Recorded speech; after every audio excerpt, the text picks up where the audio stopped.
Bonjour et bienvenue sur c2i.fr. Aujourd'hui, c'est la première étape du développement d'une application full stack avec côté client Angular et côté serveur ASP.NET Web API. Pour cela, nous allons utiliser plusieurs outils comme Angular CLI pour la génération du squelette de notre application cliente et Visual Studio Code pour son développement. Côté serveur, Visual Studio 2015 qui aujourd'hui encore est la version la plus usitée, et enfin Postman pour tester nos Web API. La première étape va consister à générer notre squelette de notre application Angular. Et pour cela, il faut tout d'abord installer Node.js.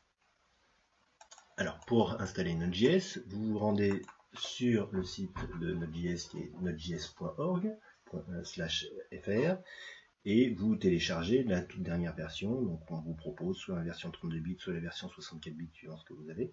Pour vérifier la version de Node.js que vous avez installée, c'est relativement simple. Vous ouvrez une ligne de commande et vous tapez node-version pour avoir la version. Vous voyez qu'ici j'ai la version 7.8.0 qui a été installée. Avec Node.js, vous avez un gestionnaire de package qui a été installé automatiquement qui s'appelle npm. Vous pouvez aller voir sur le site npmjs.com les différents packages qui sont disponibles. Et de la même façon que pour Node, vous pouvez vérifier quelle version de npm vous avez installé en tapant npm-v. Vous voyez qu'ici j'ai la version 5.4.1 qui a été installée. Voilà, donc j'ai Node.js qui est installé, j'ai npm qui avec Node.js a été installé, et donc maintenant il faut que j'installe Angular CLI. Donc on va chercher le package Angular CLI, Angular/CLI. Vous voyez qu'il y a un arrobase, donc tous les packages du framework Angular commencent par le arrobase.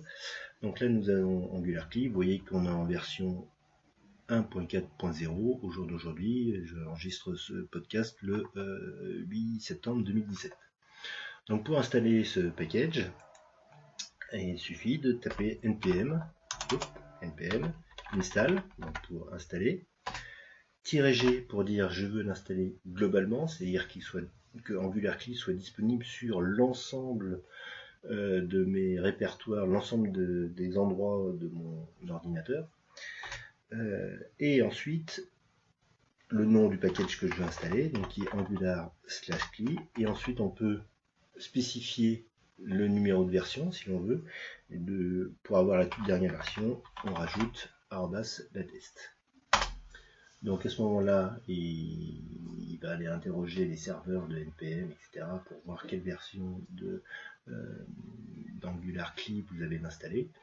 Et au bout d'un moment, voilà, Angular CLI s'est installé. Pour vérifier que Angular CLI est correctement installé et bien référencé dans les packages au niveau global de npm, vous avez donc l'instruction de npm list pour lister les packages, -g pour dire que c'est globalement au niveau de l'ordinateur, et ensuite je peux spécifier le package que je veux vérifier. Donc ici je peux regarder tout de suite quelle est la version d'Angular CLI qui a été installée. Donc on voit que j'ai la version 1.4.0, la toute dernière, qui a bien été installée. Bien, maintenant qu'on a installé Node.js et Angular CLI, il ne reste plus qu'à générer le squelette de notre application. Pour cela, on va se rendre dans notre répertoire d2.angular, démo Angular. On va ouvrir une ligne de commande à cet endroit-là et on va taper ng, qui est la ligne de commande d'Angular CLI, new pour dire que l'on veut créer une nouvelle application, et ensuite on va taper le nom de cette application. Donc là on va l'appeler par exemple DRH, et on va lancer Angular CLI. À ce moment-là, il va nous générer automatiquement le squelette de notre application sans qu'on ait strictement rien à faire. Donc vous voyez que ici, il nous a créé un certain nombre de fichiers, de répertoires, et que automatiquement il a installé, il lance l'installation des packages via npm. Alors si on regarde dans les répertoires qu'il a créés, donc il nous a créé un sous-répertoire DRH. À l'intérieur de ce répertoire DRH, on trouve les différents fichiers de configuration de l'application. Ici, les sources de l'application. Et automatiquement, avec le lancement de npm install, il va récupérer les différents packages nécessaires au fonctionnement de notre application, qu'il va mettre dans notre module. Donc ça va prendre un petit temps. Vous voyez, il est en staging pour l'instant, et donc on va attendre qu'il nous ait tout installé. Voilà, l'application a été créée. Si vous regardez dans notre module, vous avez quand même pas mal de répertoires qui ont été créés. Il y a à peu près pour 200 mégas de données qui sont récupérées. Et donc, on a notre application qui a été créée. Donc, on va tout de suite la tester. On revient dans notre ligne de commande. On change de répertoire pour aller dans le répertoire de notre application, DRH. Et ensuite, on va lancer automatiquement notre navigateur et notre application avec Angular CLI. Pour ça, notre ligne de commande, c'est ng pour Angular, CLI, serve, pour dire qu'on veut lancer le serveur, et -o pour lancer automatiquement le navigateur. Donc là, à ce moment-là, il va compiler entre guillemets notre application, puis il va lancer le navigateur, lancer notre application, et si tout se passe bien, on va voir que l'on a notre application qui apparaît à l'écran. Voilà, donc rien de bien compliqué. Alors, on a tout de suite notre application Angular qui est opérationnelle. Donc on va modifier cette application pour voir quelles sont les petites modifications au début qu'on peut faire pour mettre en place notre application. Mais pour cela, on a besoin de Visual Studio Code. Alors quand je dis qu'on a besoin de Visual Studio Code, c'est absolument pas nécessaire, mais c'est quand même beaucoup plus pratique. Donc pour cela, rendez-vous sur code.visualstudio.com et puis téléchargez Visual Studio Code. Alors si vous êtes sous Windows, automatiquement, sinon vous pouvez le télécharger aussi pour macOS ou pour Linux.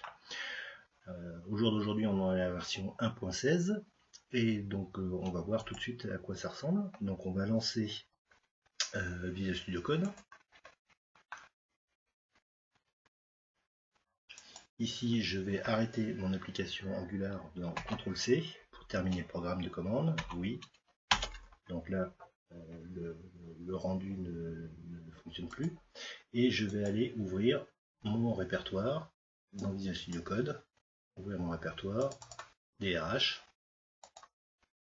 Et j'ai mon application qui apparaît ici. Donc si on regarde au niveau des sources, on a bien une page index.html qui a été générée, qui est le fichier d'entrée de notre application, et notre répertoire app où il y a l'ensemble des différents composants de notre application Angular.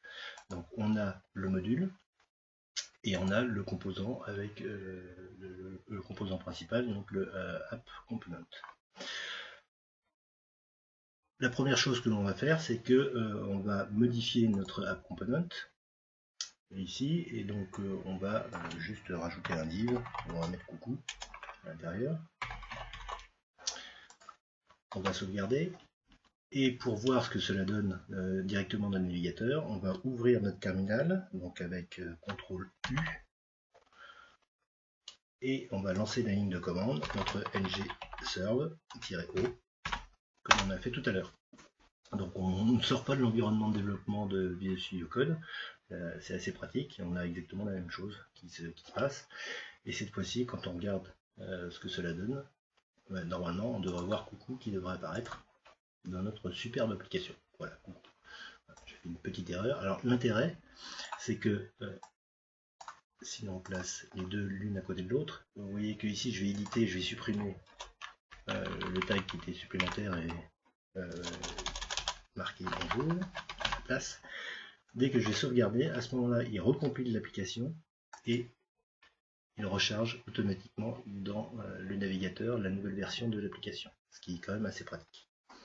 Alors on va regarder avec Chrome ce que cela donne. Donc localhost 4200. Voilà, on a bien coucou. Bonjour qui apparaît. Si on ouvre les outils de développement, si on regarde dans le network, je rafraîchis, je vais activer le cache.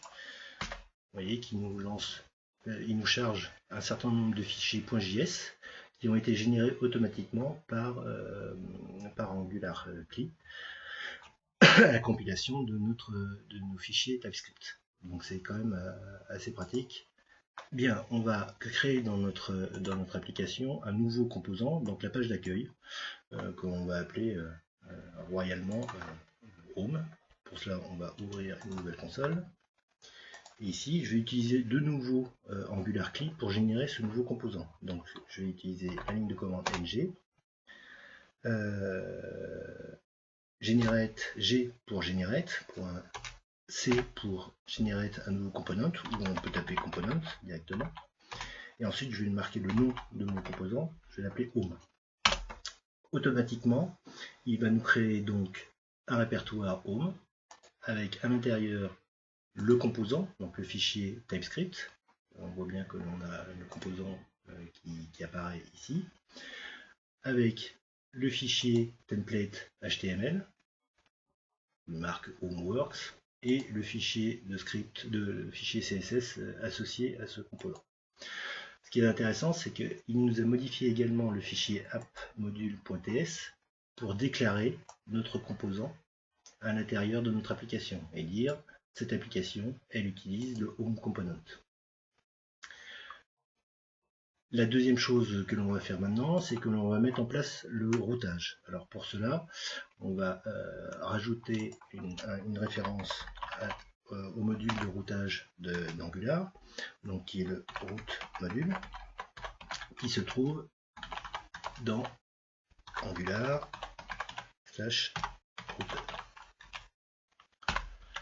C'est le routeur module, pardon. Donc ici on dit qu'on a besoin du routeur module, ici on va le déclarer dans les imports, le routeur module. Donc on a bien notre routeur module qui est maintenant intégré au sein de notre application, on va pouvoir l'utiliser et pour cela on va donc lui déclarer les premières routes. Donc les premières routes. Donc, la première route, on va lui dire que par défaut, on veut aller sur la page Home. On veut afficher le composant Home de notre application. Donc pour cela, on lui dit, si on va sur l'URL Home, donc http localhost 2.4200/home, à ce moment-là, c'est le composant Home Component qui rentre en action. Et ensuite, s'il y a une route qui ne correspond pas à quoi que ce soit, on va se rediriger automatiquement vers Home. Voilà.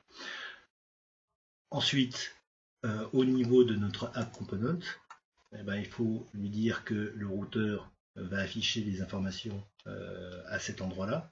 Donc pour cela, on va utiliser le routeur Outlet. Voilà. Et donc si je sauvegarde le tout, que je retourne dans mon application, je vais rafraîchir. Vous voyez que ici on a bonjour qui est dans notre app.component.html et homeworks qui est dans notre composant home. Donc ici si je vais dans mon composant home, j'ai bonjour, j'ai homeworks, page d'accueil, je sauvegarde et automatiquement vous voyez que j'ai bien page d'accueil qui apparaît. Je vais faire de même, je vais rajouter un nouveau composant qui va être par exemple la liste des sociétés. Donc je vais créer en ng create generate mon composant, donc C, je vais appeler personne par exemple. Automatiquement j'ai de nouveau mon répertoire personne qui apparaît avec à l'intérieur personworks, donc là je vais dire liste des personnes, on va afficher ça. Et ensuite, je vais indiquer que quand on va taper localhost 4200/ par exemple personne, je veux aller vers ce composant liste des personnes. Donc, pour l'instant, il ne m'affiche rien. Donc ici, je vais aller dans mon app module et je vais lui rajouter que je veux qu'on passe qui s'appelle personne. Je veux utiliser le component